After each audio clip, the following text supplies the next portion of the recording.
Welcome back to the Recharge Zone podcast. I'm your host, Brent Doty, and I'm joined with my co-host, Ann-Margaret Gonzalez. Hi, Ann-Margaret. Hi. And joining us today for part one of this special feature about the Habitat Conservation Plan is Scott Storment, Executive Director of the Threatened and Endangered Species Division. Hi, Scott. Hey, how are you guys? Doing great. Thanks for joining us. So, Scott, we just have a few questions today all about the Edwards Aquifer Habitat Conservation Plan. This part one is sort of about the EAA side of the HCP and how it works for us. And then part two, the second part of this episode, will be with Mark Enders and Melani Howard, who represent a couple of your partners in New Braunfels and San Marcos. Right. So, Scott, to start, maybe you could tell us a little bit about the EAHCP and introduce yourself and your role in that department. Sure. Well, I'm in the executive director role for the EAA. I also have a programmatic title, which is called the HCP Program Manager, which is that's an HCP title that I also wear. The HCP was initiated in 2013 as far as an incidental take permit from the U.S. Fish and Wildlife Service. The HCP started in 2013. Effectively, it was submitted as an incidental take permit application in 2012. So we've been at it a good 10 years now in doing conservation efforts for the species and the habitat of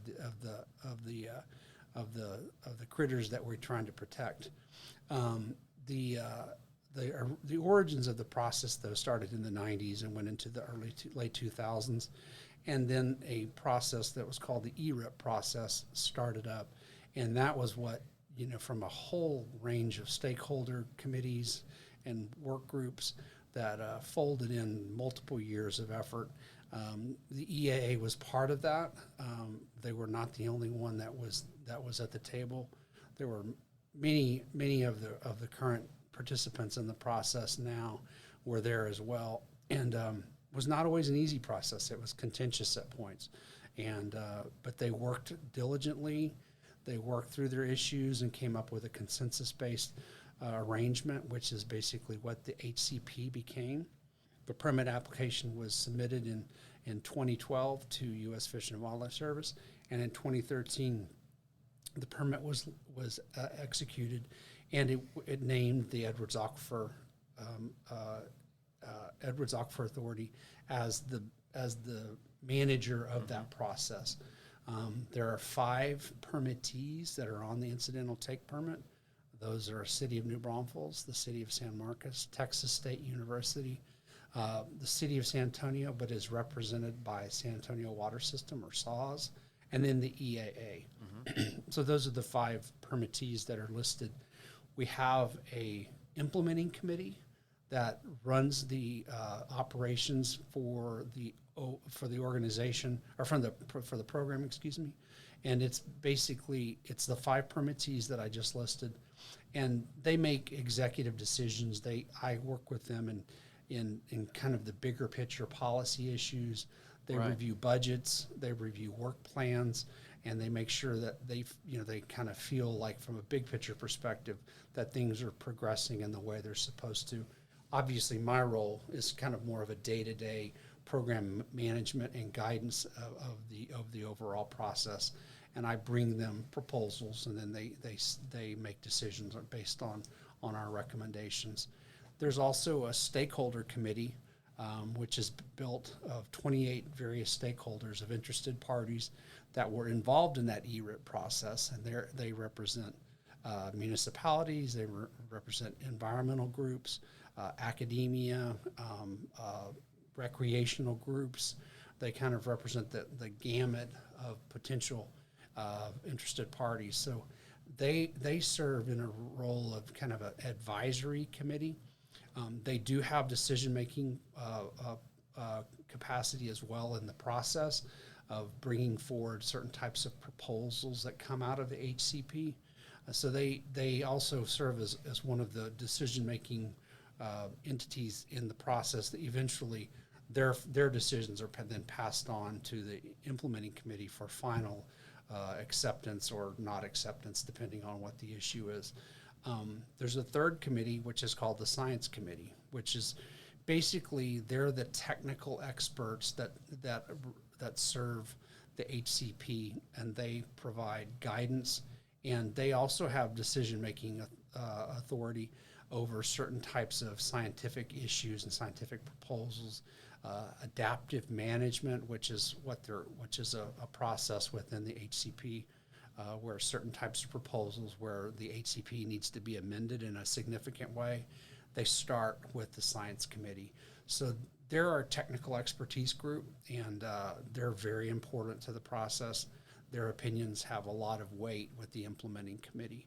And it's made up of academics primarily that have research going on in the Springs communities, or they have expertise that's related to that. Some of the people come from Texas Parks and Wildlife as well. Some come from other city and municipal agencies where they have active programs in potentially, like, for example, in salamander experts that might come from the city of Austin. So they're not all academics, but they're experts in their area. So they have expertise that helps us in that area.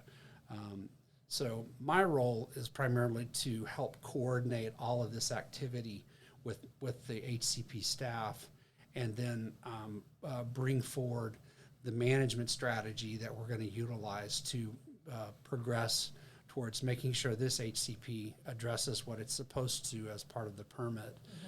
But also, as what we're starting now, moving towards a new permit. Nice. And Scott, for our listeners, can you explain what the acronym ERIP is, and then what an incidental take permit is too? Right. The ERIP was basically the committee that was set up. It was the predecessor to the HCP. And the committees that are now set up that I just explained, they were embodied in the ERIP. And the ERIP was the process that started, I believe, in the late 2000s and ran through 2012, 2013, when the HCP was started. And that was made up of governmental agencies, interested parties such as environmental groups, non-governmental groups, in recreational interests that come from the Two Springs communities, as well as other types of entities that had some kind of basic interest in seeing this permit implemented. So they came forward as part of that process. So the ERIP was very important to the formation of what the HCP became. The difference is now the HCP has staff. It has a professional staff. It has mature committees, and back then it was much more contentious at those stages. Now it's relationships are more established, and I would offer more trust is developed between stakeholders, which is a positive. It's kind of a maturation of these relationships that have been there for a while. Kind of similar to how the EAA started, right? Yeah, there's similarities. Yeah, they're definitely, you could say they had parallel paths, maybe a little bit different in timing as far as when they started. But the history of the efforts to bring forward the HCP definitely run in the parallel path with the EAA as well. Yeah, Scott, you mentioned that you now have a team yourself of professionals that work on the HCP. Can you talk a little bit about your team and what their different roles are? Sure. I've got 6 staff that work with me for the HCP. These staff positions were created within the first year or so of the HCP back in 2013. The way it breaks down, we've got a chief science officer, which is Chad Furl. And Chad is he's basically responsible for coordinating with the science committee, and then he's also coordinating for managing the refugia, which is up in San Marcos at the National, or the San Marcos Aquatic Resource Center, otherwise known as SMARC. He's in charge of that. He's also in charge basically of any types of scientific research projects that come out of the HCP. he has a environmental scientist that works with him, Christy Collis, and Christy is important to his role. She does a lot of the support management of programs. She does a lot of on-the-ground work as well, as far as monitoring, biomonitoring, water quality monitoring efforts. She's very involved in those processes as well. Then there's Jamie Childers, who runs more the administrative side of the HCP, and she's in charge of 3 staff, and 2 of those are program coordinators that work, one with the City of San Marcos and one with the City of New Braunfels. They work with the primary 2 of the permittees, but the 2 springs communities, as we call them, where the Comal River Springs and the San Marcos River Springs originate, which is habitat for a lot of the species that we're the 11 species that we're managing and trying to provide conservation efforts for. And then we also have a contract administrator, because the HCP has got a lot of money dedicated to it from the EAA, and north of 200 some odd million dollars over a 15-year period. Not all of that money will probably end up being spent because of cost savings and how the program has been run, which is good. But it is a very expensive effort, and there's a lot of contracting, a lot, for example, millions of dollars flow into the refugia every year, and we have a contract administrator who helps with those contracts and with procurement and with developing scopes of work on a lot of this stuff. So, and he also probably has a project management role as well in helping with some of the actual projects that we work on. Yeah, and for our listeners, I think we've talked about the refugia before, but basically it's kind of a backup policy. If all of the measures fail and the drought proceeds to get worse and worse and spring flow stops and we maybe lose a species in the springs, the refugia is kind of a holding spot for different endangered species that you can reintroduce them later, right? Exactly. And it could also be a catastrophic event, possibly like a chemical spill, where species could potentially, most likely that's a more extraneous example, but it's definitely something that's been considered. Right. Crazier things have happened, right? Yeah, I mean, if you look back in history, Comal Springs went dry in the drought of the 50s in 1956, and luckily they were able to reintroduce salamanders from San Marcos to the Comal system, but if both of those springs had gone dry, we would have lost the species. Right. So the refugia is kind of a backup policy for that. Exactly. And Scott, so we know you mentioned the permittees earlier and the committees. Can you describe the permittees involved and their functions on the HCP, as well as the committees and their functions too? Sure. The implementing committee, which is kind of served as a board of directors effectively for the HCP. They're made up of the 5 permittees that we've talked about.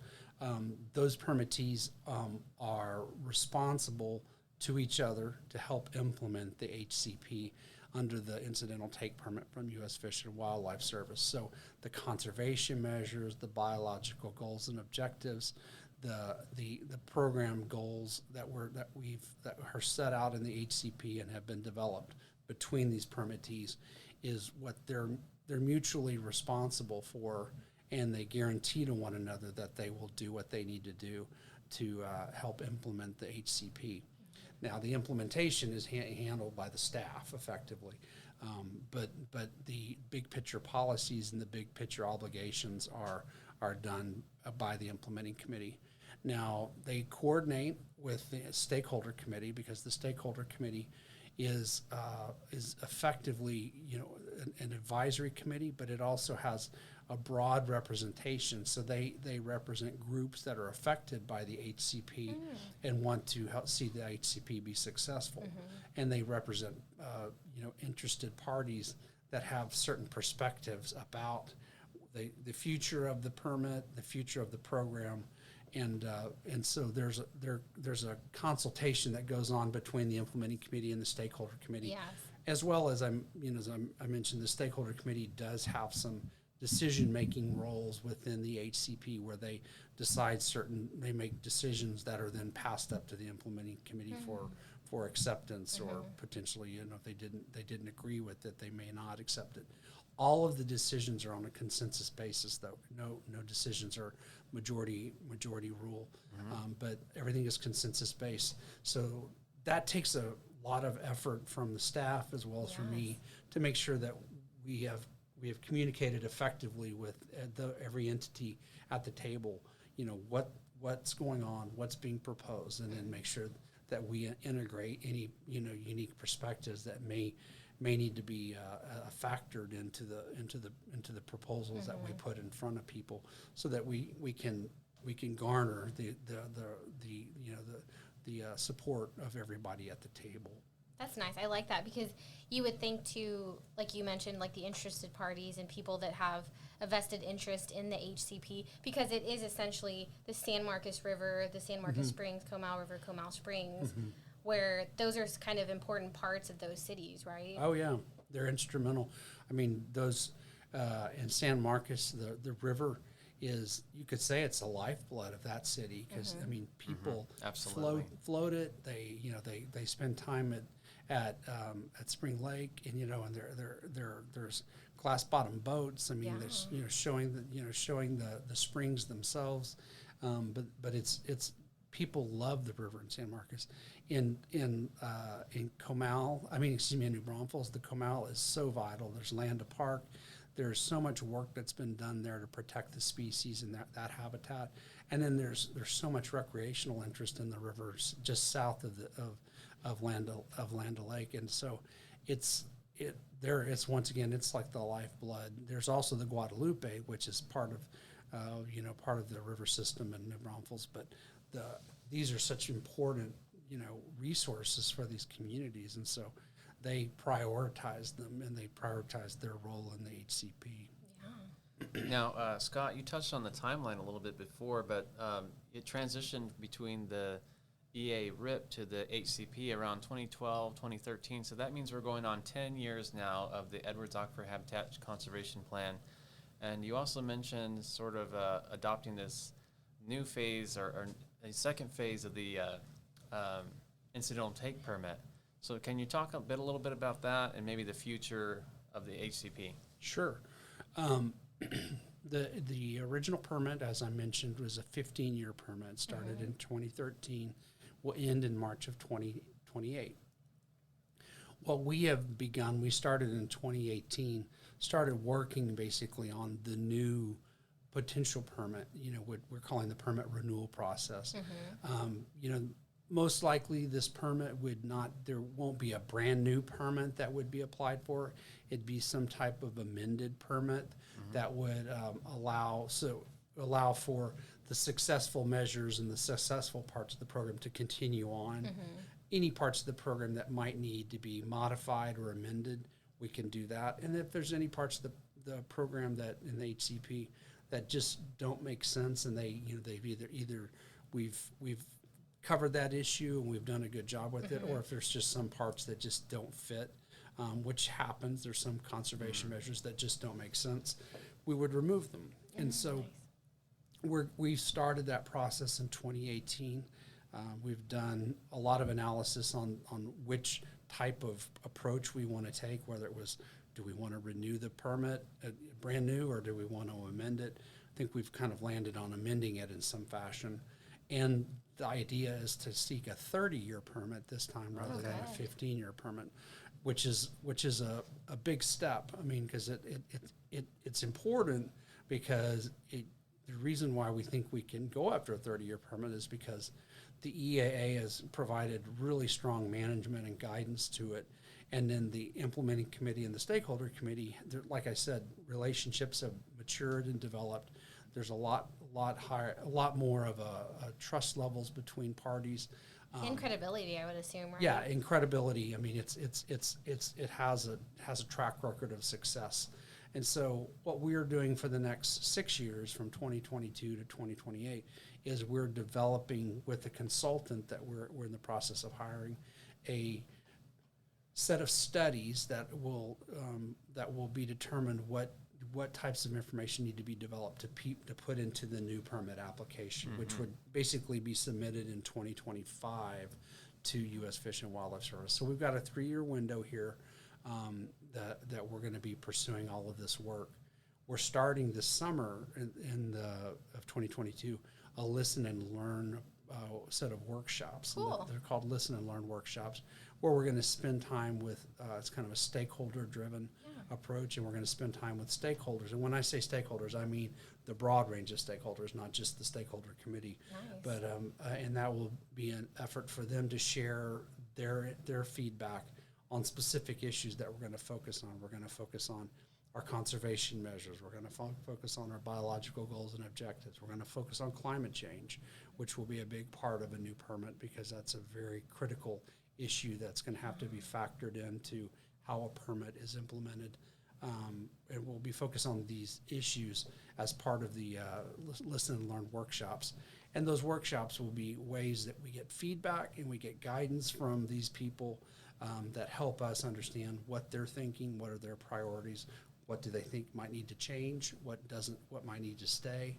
So it's a information gathering tool for us to get a sense of what is important for the next permit. We obviously have thoughts from the permittees themselves, but this is a chance to hear from the broader base of stakeholders, not just the permittees. And we'll obviously be seeking guidance and input from the permittees themselves as well.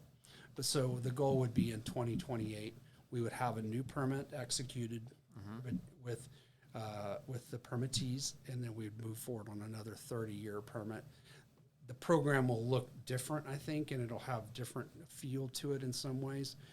Not that it will radically change, but that it will have some new features to it, I think. The evolution, right? The evolution. Yeah, it'll be an evolution of how we implement the program, how we run this with the committees, the conservation measures, the different components of the program that help effectuate a positive and successful program.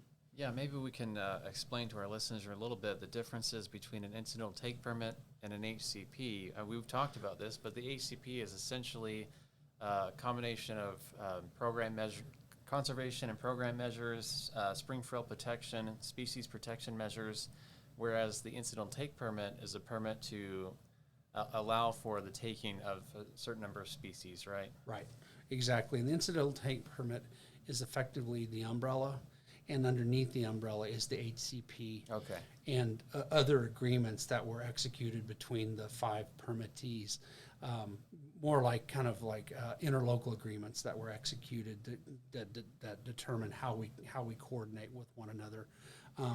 But as you said, the conservation measures are more on the implementation side, and they fall under the permit. So I was throwing around a lot of acronyms and a lot of jargon. That's a good differentiation as you laid out. Right. I mean, under an incidental take permit, we can't prevent something like an exceptional drought. Right. Despite everything we do to perhaps the springs could still dry up, but we're doing everything to stop that. Right. Through the spring flow protection measures, you're right. Exactly. And that's essentially what the critical period management piece of the puzzle is too, right? With this spring flow protection measures when we declare stages and whatnot. Right, exactly. Trying to restrict how much water is utilized, and it can be utilized by the permittees. The permittees that have permits with the Edwards Aquifer Authority. Sorry. Well, Scott, you've given us a lot to think about, a lot to talk about. In our part 2 of this episode, we're going to be talking to Melani Howard, who represents City of San Marcos, and Mark Enders, who represents City of New Braunfels as permittees. And we're going to talk to them a little bit more specifically about those spring flow measures and conservation measures in those areas and the evolution of the HCP on their side. Great. So thanks for joining us today, Thanks, and we certainly appreciate your time. You're welcome. Thank you all.